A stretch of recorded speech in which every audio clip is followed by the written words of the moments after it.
The shadow behind the counter. It was a quiet Thursday night in Crestwood, a small suburban town just outside Atlanta. The local Quick Mart convenience store, a modest establishment wedged between a Chinese takeout and a dry cleaner, was nearing the end of its hours. Behind the counter stood Darnell Hayes, a 38-year-old with broad shoulders and a calm demeanor, expertly balancing customer service and the challenges of life. For Darnell, the Quick Mart wasn't just a job. It was his anchor, a means to support his family, his wife, Nicole, and their teenage son, Marcus. The fluorescent lights buzzed softly as Darnell sorted receipts and restocked shelves behind the counter. The store was nearly empty, save for the faint hum of the refrigeration units. A few customers trickled in for snacks or last-minute necessities, and Darnell greeted each with his trademark warmth. Despite the day's fatigue, he maintained a ready smile. Around 9:30 p.m., the doorbell jingled, signaling the entrance of a man. He moved with a deliberate, almost predatory grace. His hood was pulled low, obscuring most of his face, but it was the uneasy tension in his posture that caught Darnell's attention. Years of working in retail had taught him to read people, and this man set off every internal alarm.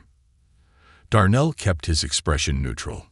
"Evening," he said, his voice steady but cautious. "Need help finding something?" The man didn't respond. Instead, he walked straight to the counter, his hands buried in his hoodie pockets. Darnell's fingers instinctively hovered near the silent alarm button beneath the counter. He felt the atmosphere shift, like the calm before a storm. "Open the register," the man growled, his voice low and sharp. He pulled out a handgun, its matte black barrel gleaming under the store lights. Time seemed to slow.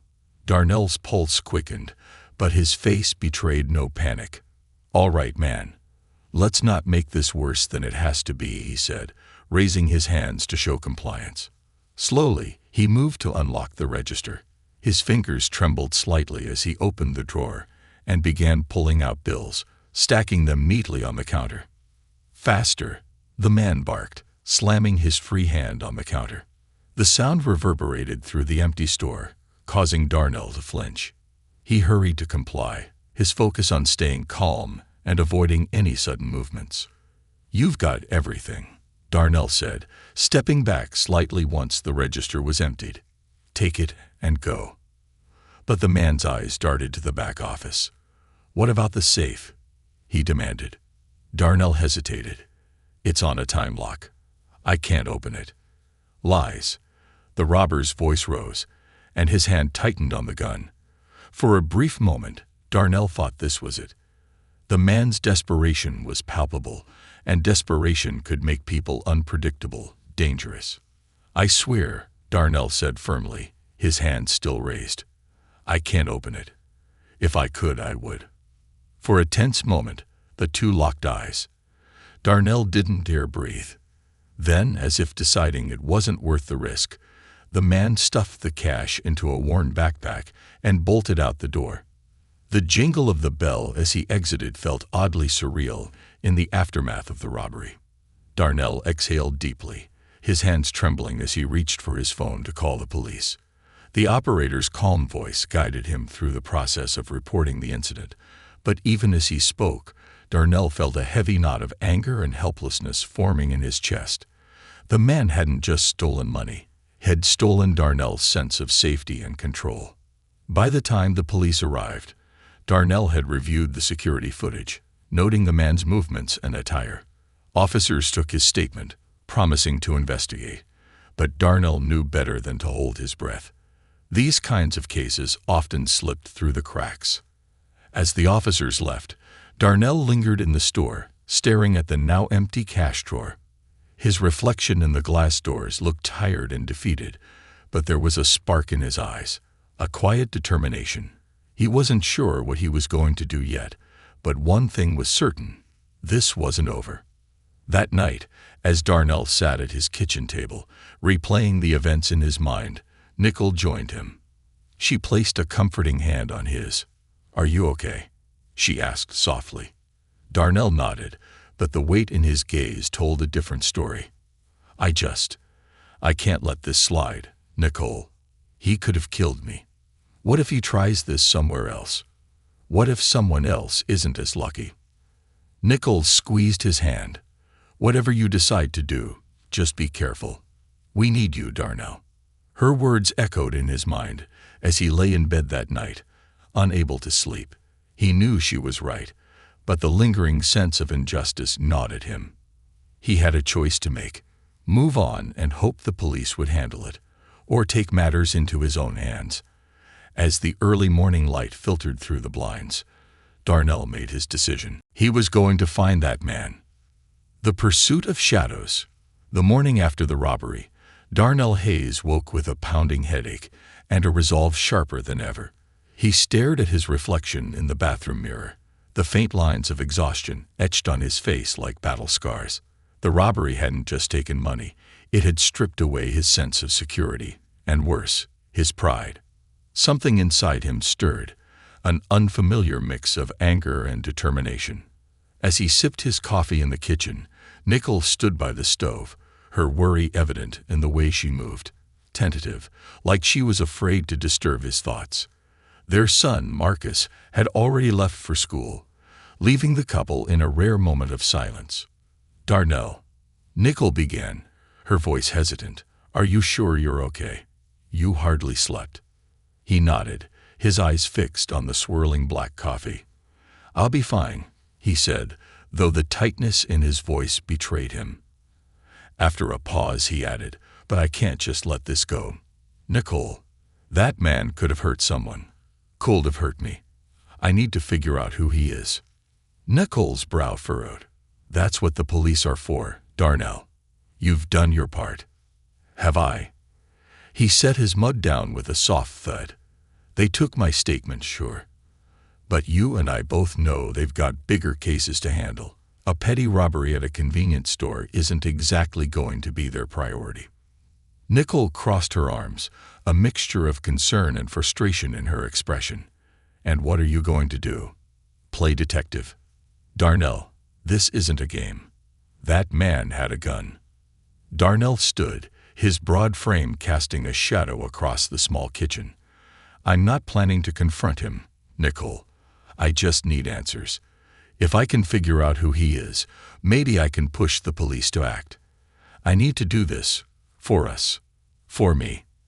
Nicole searched his face for a moment before sighing. "Just promise me you'll be careful.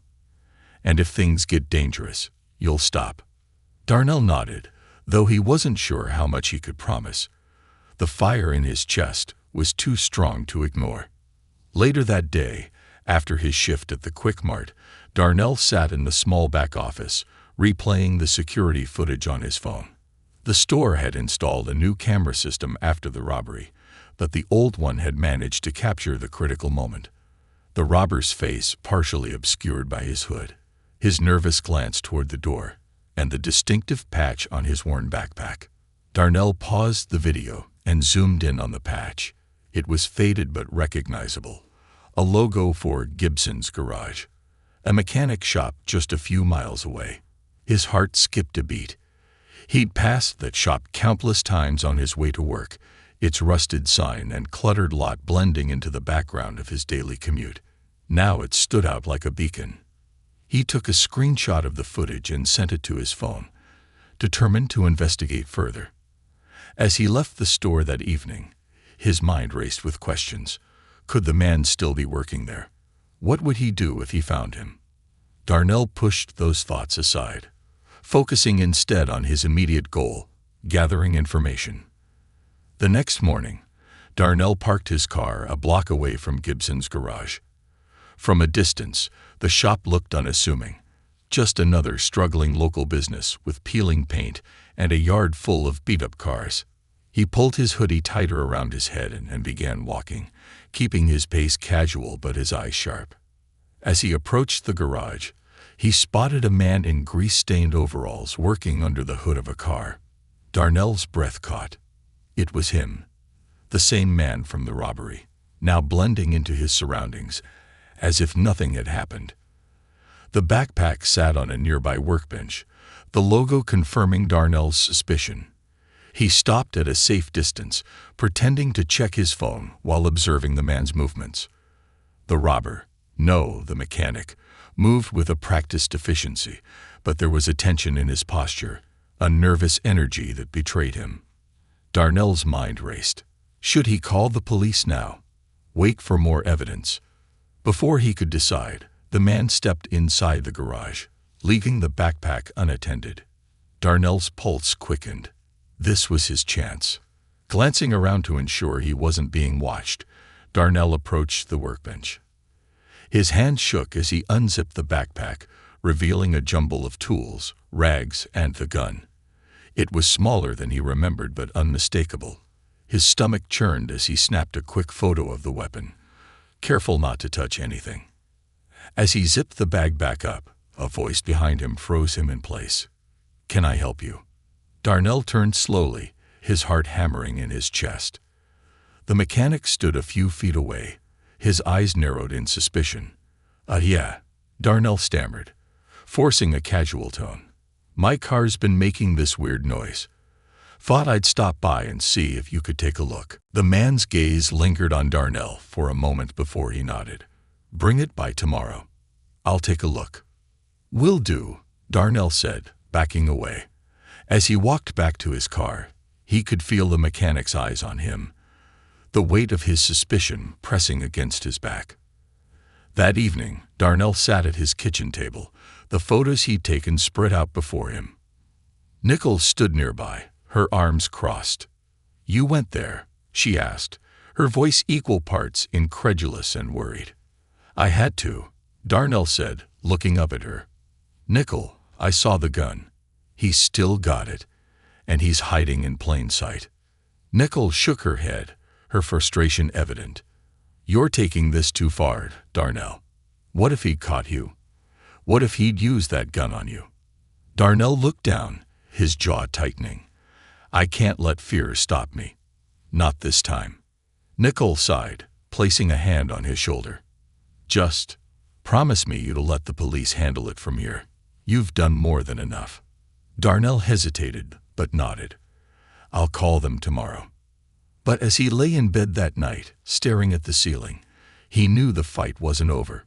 He wasn't sure how far he'd have to go, but one thing was clear. He wasn't backing down. Not yet. A dangerous gambit. The morning sun barely peeked over the horizon when Darnell parked his car near Gibson's garage for the second time in as many days. Despite Nichols' pleas to let the police handle it, he couldn't shake the gnawing sense of urgency. He had done his part, providing evidence to the authorities, but something told him this situation demanded more than bureaucracy could deliver. As he watched the garage from a distance, Darnell's mind raced. He didn't have a badge, a gun, or any formal training in investigations, but what he did have was a deep-seated need for justice, not just for himself, but for everyone who could be this man's next victim. He clenched the steering wheel, his knuckles turning white.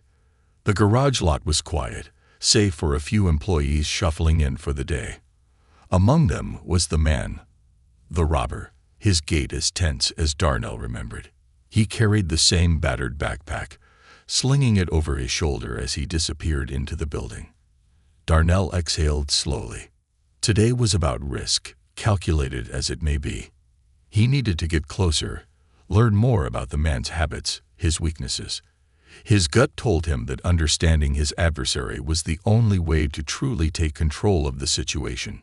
Darnell approached the garage under the guise of a customer, driving his car into the lot and parking near the entrance. He adjusted his baseball cap and hoodie to obscure his face. His heart pounded as he stepped out of the vehicle and approached the front office, where an older man with a salt and pepper beard greeted him from behind the counter. "Morning," the man said, his voice gravelly but friendly. "What can I do for you?" "My car's been making a knocking sound when I drive," Darnell said, forcing a casual tone. "Figured it might be the brakes or something." "Knocking, huh?" The man scratched his chin. "We'll take a look. You can leave it here for the day, and we'll call you when we know more." Darnell nodded, handing over his keys. As the man filled out a work order, Darnell's eyes wandered toward the back of the shop, where he caught a glimpse of the robber speaking with another mechanic. His chest tightened, but he kept his expression neutral. "I'll be back later," Darnell said, taking the receipt and heading out. As he walked down the street, he glanced over his shoulder, ensuring he wasn't being watched. His next move was risky, but he was out of options. Hours later, Darnell returned to the garage, not to pick up his car, but to observe. He had parked a block away and positioned himself in an alley that offered a partial view of the shop's rear entrance. Armed with a pair of binoculars he'd borrowed from his neighbor, he scanned the area, looking for anything out of the ordinary. Time crawled by. Mechanics moved in and out, their routines mundane yet methodical. Then, as the afternoon sun dipped lower in the sky, Darnell's patience paid off. The robber emerged from the shop, his backpack slung over one shoulder. He lit a cigarette and leaned against the wall, his eyes darting nervously around the lot. Darnell's pulse quickened. He raised the binoculars, focusing on the man's hands. They were fidgety, the way of gamblers might be after a bad loss. The robber reached into his backpack, pulling out a small notebook. He flipped through it quickly before shoving it back in and tossing his cigarette to the ground. "What's in that notebook?" Darnell wondered. "A plan? Names? Something useful?" The man returned inside, and Darnell lowered the binoculars, his mind racing. He needed to get closer, but the risk was too great in broad daylight. Still, he now had something tangible to report to the police. Perhaps the notebook contained evidence that could expedite their investigation. By the time Darnell returned home, the sky had turned a deep shade of purple. Nicole was waiting for him at the kitchen table, her arms crossed and a worried look etched into her face. "You went back, didn't you?" she asked, her voice laced with frustration. Darnell hesitated but nodded. "I had to, Nicole. I saw him again. He's carrying that same backpack everywhere he goes, and I think he's keeping notes in some kind of journal. There's something there, something the police need to see." Nicole sighed, her shoulders sagging. "And what if he sees you? What if he decides to finish what he started?" "He won't," Darnell said firmly. "I'm being careful." Nicole shook her head, her eyes brimming with worry. "Careful isn't enough, Darnell. You're not a cop. You're putting yourself in danger. And for what? To do their job. For justice," Darnell snapped, his voice rising. "For my dignity. For everyone who's ever been told to just move on and wait for someone else to handle it. I can't sit by and do nothing." Nicole fell silent, her lips pressing into a thin line. After a long pause, she said, "I just don't want to lose you. Marcus doesn't want to lose you." Her words struck a chord, softening Darnell's resolve. He reached across the table, taking her hand in his. "You won't," he said. "I promise." The next day, Darnell called the police to update them on what he'd observed. He spoke with a detective who seemed more interested than the initial officer had been. "You're saying this guy carries a backpack with a notebook inside?" the detective asked. "Yeah," Darnell replied. "And I think whatever's in that notebook could be important. I saw him flipping through it, like he was checking something specific." The detective paused. "All right, we'll look into it. Thanks for the tip." But as Darnell ended the call, he felt a familiar wave of frustration. The tone in the detective's voice had been polite but non-committal, the kind that suggested he wouldn't drop everything to pursue the lead. Darnell stared at his phone, his jaw tightening. He knew the police wouldn't move quickly, not without something more concrete. If he wanted justice, he would have to push the envelope. And that meant going back, one last time, to see what else he could uncover. As he prepared for the night ahead, Darnell couldn't shake the feeling that this was the moment everything would change. One way or another, the confrontation he'd been avoiding was drawing closer. The storm breaks. The night air was heavy with anticipation as Darnell parked his car a few blocks from Gibson's garage. He had no intention of going back home empty-handed this time. Nicole's warnings echoed in his mind, but his resolve remained unshaken. This wasn't just about him anymore. It was about ensuring this man couldn't victimize anyone else. He checked his phone one last time. No new messages, no updates from the police. Typical. Pocketing the device, he adjusted the baseball cap on his head and pulled the hood of his jacket tighter, blending into the shadows as he approached the garage. The lot was dimly lit, a single flickering light above the side door casting long, eerie shadows over the scene. Darnell took a deep breath and crouched behind a stack of old tires near the edge of the property. From his vantage point, he had a clear view of the rear entrance. It was quiet, too quiet. He scanned the lot, looking for signs of life, but the usual activity seemed to have wound down for the evening. The only sound was the occasional bark of a dog in the distance. As he waited, Darnell's mind wandered to his family. He thought of Nicole's worried face, the way she pleaded with him to leave this to the authorities. He thought of Marcus, who had no idea his father was risking everything tonight. For a brief moment, doubt crept in. Was this worth it? But then he remembered the gun, the fear he'd felt that night, and the thief's cold, unflinching eyes. Yes, it was worth it.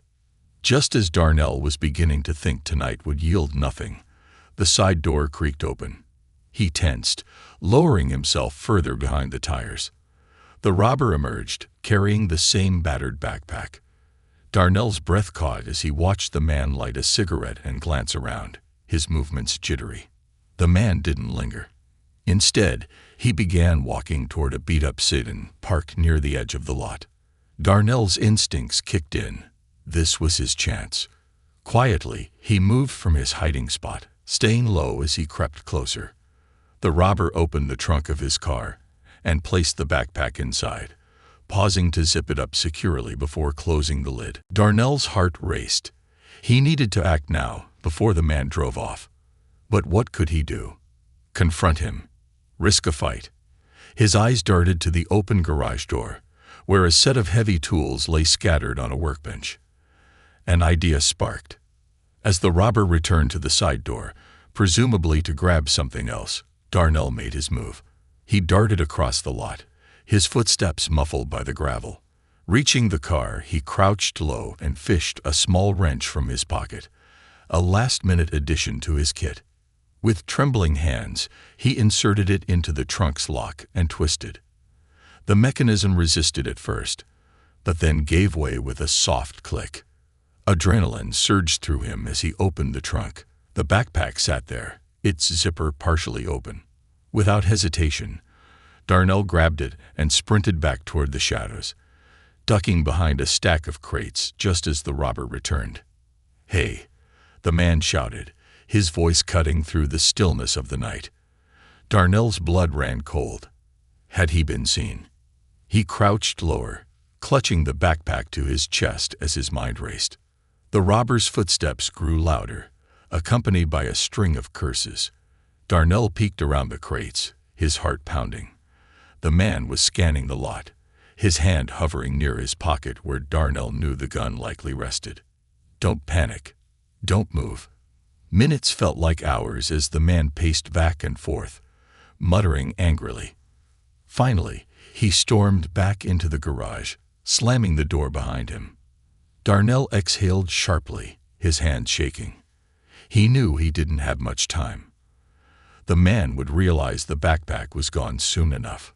Darnell sprinted back to his car, his lungs burning with every step. Once inside, he locked the doors and started the engine, driving away without looking back.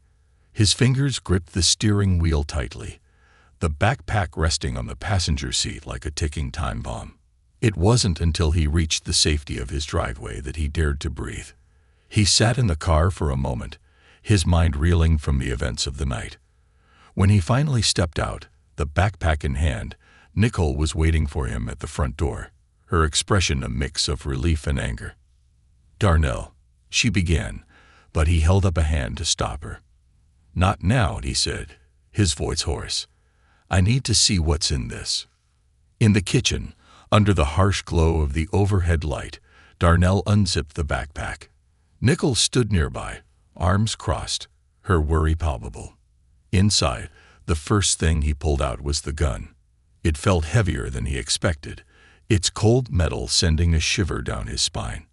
He set it aside carefully, his focus shifting to the notebook he'd seen earlier.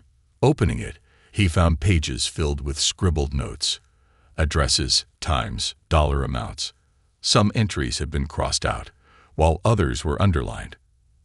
At first, the information seemed random, but as Darnell scanned the pages, a pattern emerged. The addresses were all local businesses, and the times corresponded to their closing hours. "This is a hit list," Darnell muttered, his voice tinged with disbelief. Nicole leaned over his shoulder, her eyes widening as she read. "These are targets." Darnell nodded. "He's been planning more robberies. Look at this. Henderson's Market. That's my store. And these others. They're all within a few miles." Nicole's hand flew to her mouth. "Darnell, this is serious. You need to take this to the police right now." He closed the notebook, his jaw tightening. "I will. First thing in the morning." Nicole grabbed his arm. "No, not tomorrow. Now, you don't know what he'll do when he realizes that bag is gone." Darnell hesitated, but her words struck a chord. She was right. The man would be furious, and if he was desperate enough to rob a store with a gun, there was no telling what he'd do next. Without another word, Darnell grabbed his phone and called the detective he'd spoken to earlier. By midnight, Darnell was sitting in the police station, the backpack and its contents laid out on the desk in front of him. The detective, a middle-aged man with tired eyes and a no-nonsense demeanor, listened intently as Darnell recounted the night's events. "You're lucky he didn't catch you," the detective said, his tone equal parts impressed and admonishing. "But this," he gestured to the notebook. "This is big. We got enough here to build a case." Darnell nodded, his exhaustion finally catching up to him. "So you'll stop him?" The detective gave a small, reassuring smile. "We'll take it from here." As Darnell left the station that night, a weight lifted from his shoulders. He had done what he set out to do. Justice wasn't just a distant hope anymore. It was within reach. But deep down, he knew the story wasn't over yet. The reckoning. Darnell woke the next morning to the sound of his phone buzzing incessantly on the nightstand. He groaned, rubbing his eyes as the events of the previous night rushed back to him. For a moment, he thought the buzzing might be Nicole's alarm, but as he glanced at the screen, he saw it was an unknown number. "Hello," Darnell answered groggily, sitting up in bed. "Darnell Hayes." The voice on the other end was crisp and professional. It was the detective he'd spoken to at the station. "Yeah, this is Darnell," he replied, suddenly wide awake. "We've made progress. I can't share too many details over the phone, but your lead and the evidence you brought us were critical. We're planning to move on Gibson's garage tonight," the detective explained. "It's going to be a coordinated operation. I just wanted to update you and remind you to stay clear of the area." Darnell's chest swelled with a mix of relief and satisfaction. "Thank you for letting me know. I'll stay out of it," he said, though a small part of him itched to see the operation unfold. After hanging up, Darnell sat on the edge of the bed, staring at his phone. Nicole stirred beside him, her voice soft with sleep. "Who was that?" "The detective," he said. "They're moving in on the garage tonight. It's almost over." Nicole sat up, her eyes filled with concern. "Almost. Darnell, you've done enough. Promise me you won't go near that place again." "I promise," he said, though the hesitation in his voice made her frown. He meant it in that moment, but a seed of curiosity had already been planted. He wanted to see the conclusion of this ordeal with his own eyes. The day dragged on, each hour feeling longer than the last. Darnell tried to focus on his shift at the Quick Mart, but his mind kept drifting to the garage and the upcoming operation. Customers came and went, their faces blending together in a blur of mundane transactions. By the time his shift ended, his curiosity had grown into an unshakable urge. After clocking out, Darnell sat in his car, the engine idling. He stared at the darkening sky, his fingers tapping anxiously on the steering wheel. He told himself he wouldn't get involved, wouldn't interfere. He just wanted to see justice served, to witness the man who had terrorized him finally face the consequences. As the clock struck 9:00 p.m., Darnell found himself parked a safe distance from Gibson's garage, hidden behind a row of abandoned buildings. The lot was dimly lit, just as it had been the night before, but tonight it buzzed with activity. Men moved in and out of the garage, their voices carrying faintly on the cool night air.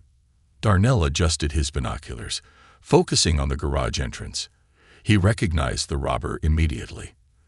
The man was pacing, his movements erratic, as if he could sense the storm that was about to descend. The black sedan idled nearby, its engine purring softly. Darnell's eyes narrowed. Something was off. Suddenly, a commotion erupted near the back of the garage. Darnell lowered the binoculars and squinted, trying to make sense of the chaos. Flashlights cut through the darkness, and the unmistakable sound of police sirens pierced the night. Officers in tactical gear swarmed the lot, shouting commands. "Hands up!" On the ground. One officer barked. The robber froze for a split second before making a break for the sit-in.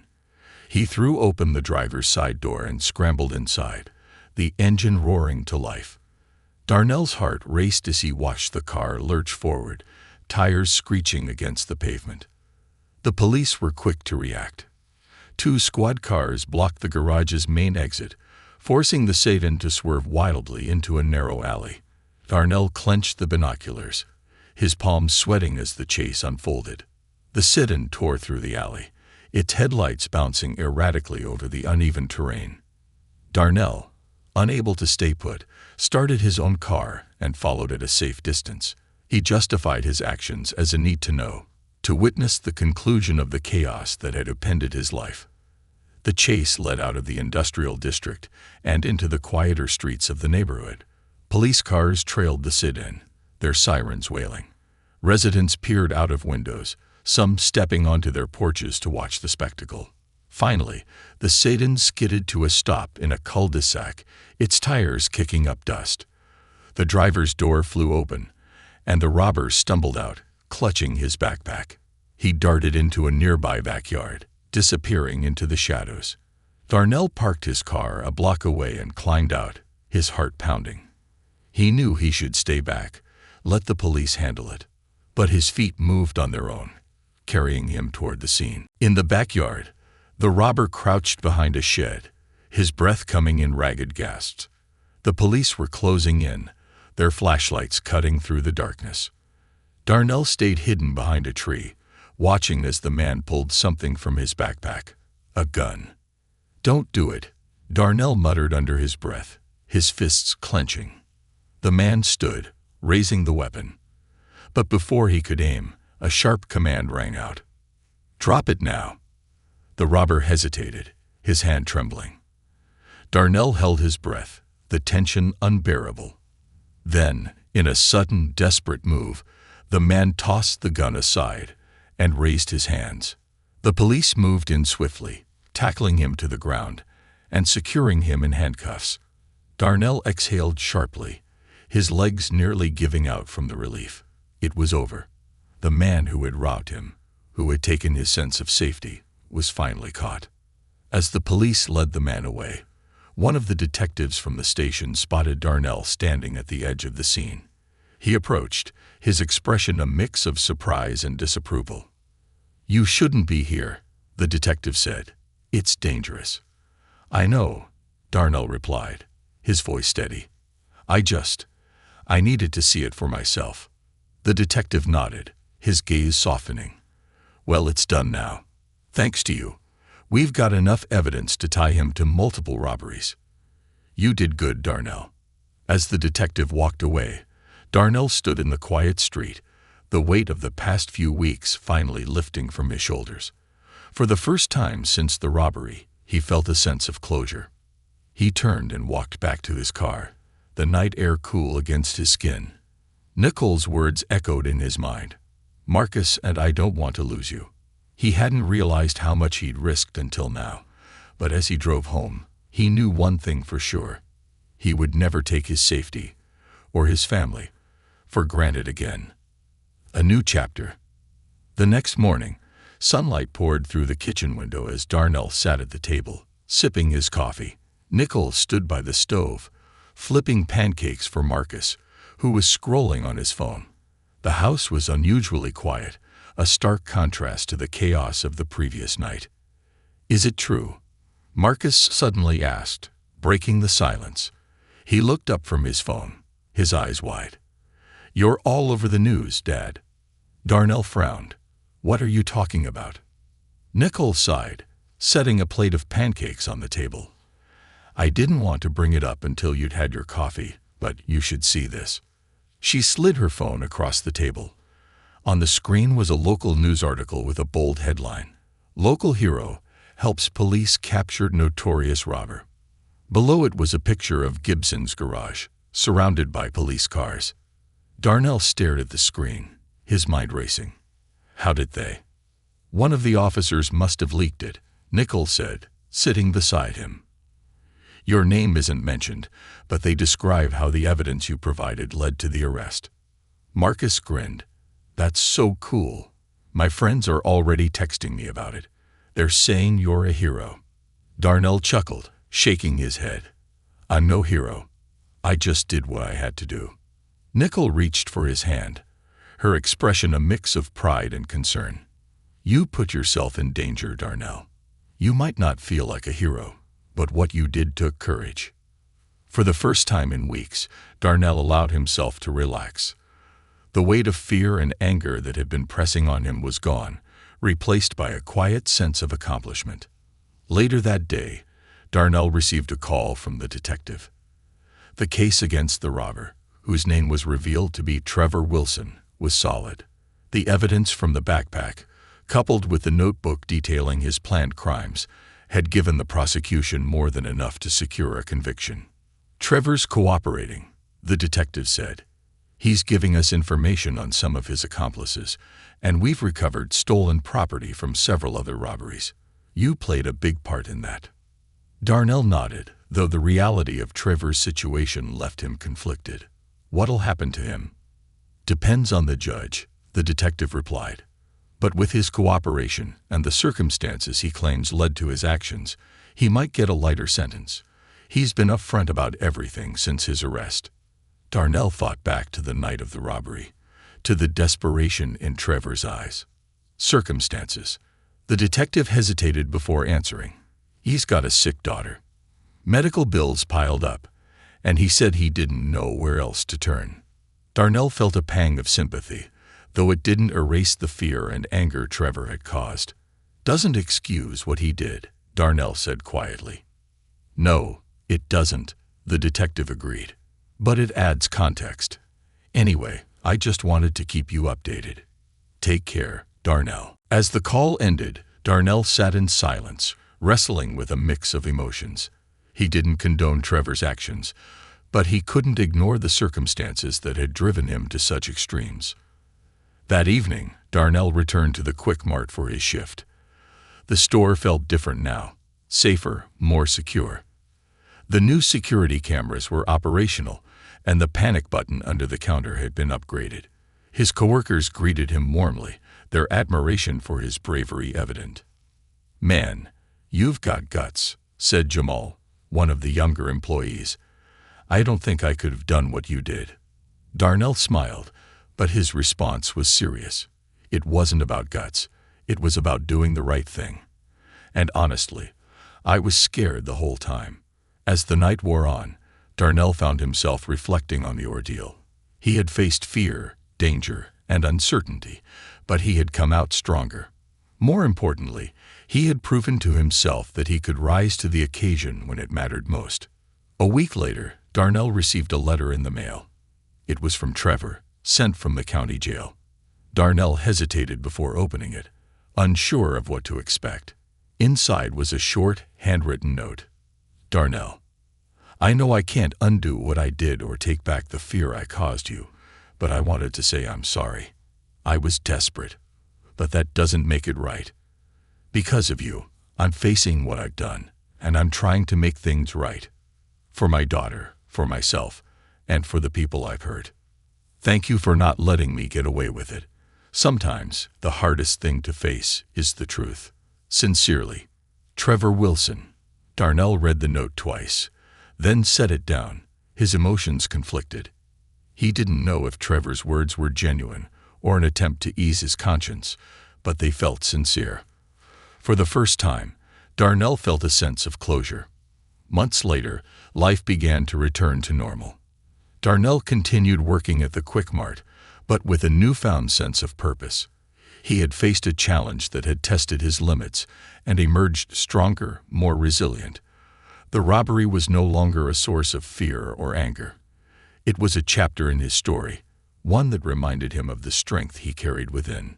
One evening, as Darnell locked up the store, Marcus ran up to him, grinning. "Dad, guess what? They're talking about you at school again. They're calling you the Quick Mart Defender." Darnell laughed, ruffling Marcus's hair. "Is that so?" "Yeah," Marcus said proudly. "You're a legend, Dad." As Darnell walked home with his son, the cool night air brushing against his face, he smiled. He didn't feel like a legend, but he knew he had done something important. He had stood up for what was right, faced his fears, and protected the people he cared about. And for Darnell Hayes, that was enough. Closure and new beginnings. As Darnell walked through the neighborhood with Marcus, he found himself reflecting on the lessons he had learned over the past few months. The world could be unpredictable, and fear could strike when least expected. But courage, he realized, wasn't the absence of fear. It was the decision to move forward despite it. When they arrived home, Nicole greeted them with a warm smile. The tension that had loomed over their family since the robbery was finally gone, replaced by a sense of peace. Darnell kissed her on the cheek, grateful for her unwavering support even when his actions had worried her. The following week, Darnell was invited to speak at a local community meeting organized by a neighborhood watch group. At first, he hesitated, unsure if he wanted to relive the ordeal in front of an audience. But Nicole encouraged him. "Your story could inspire others," she said. "You showed how important it is to stand up for yourself and your community. People need to hear that." Darnell agreed, albeit reluctantly. On the night of the meeting, he stood in front of a small but attentive crowd gathered in the church hall. His hands felt clammy as he held the microphone. But when he looked out at the familiar faces, neighbors, co-workers, even a few friends, he felt a surge of confidence. "I didn't set out to be a hero," he began. "I'm just an ordinary guy trying to provide for my family. But when I was faced with a situation that could have left me broken, I made a choice. I chose to act. Not out of bravery, but out of necessity." He went on to recount the events of the robbery, the investigation, and his confrontation with fear. As he spoke, he saw nods of understanding and admiration.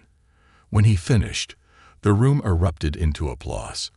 Afterward, several people approached him to thank him for his courage and for reminding them of the power of resilience.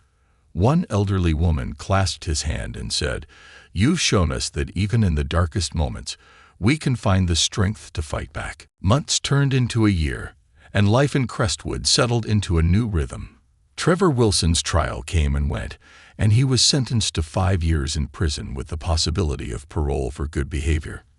During the trial, Darnell had been called to testify, and though it was nerve-wracking, he spoke the truth with clarity and conviction. Trevor's apology letter stayed tucked away in a drawer in Darnell's nightstand. He didn't revisit it often, but on rare occasions, he would read it and wonder if Trevor truly found redemption. It wasn't his place to judge. Darnell had done what he could. The rest was out of his hands. One day, as Darnell finished another shift at the Quick Mart, a young man entered the store. He was dressed casually, but there was something about him that seemed purposeful. He approached the counter, a shy smile on his face. "Mr. Hayes?" the man asked. "That's me," Darnell replied, curious. "My name's Darren," the young man said. "I just wanted to thank you. My mom owns one of the stores that guy was planning to rob. When I heard about what you did, I realized how much of a difference one person can make. It inspired me to get involved with the community watch." Darnell smiled, his heart swelling with pride. "I appreciate that, Darren. We all have a role to play. Sometimes it just takes one step to make a change."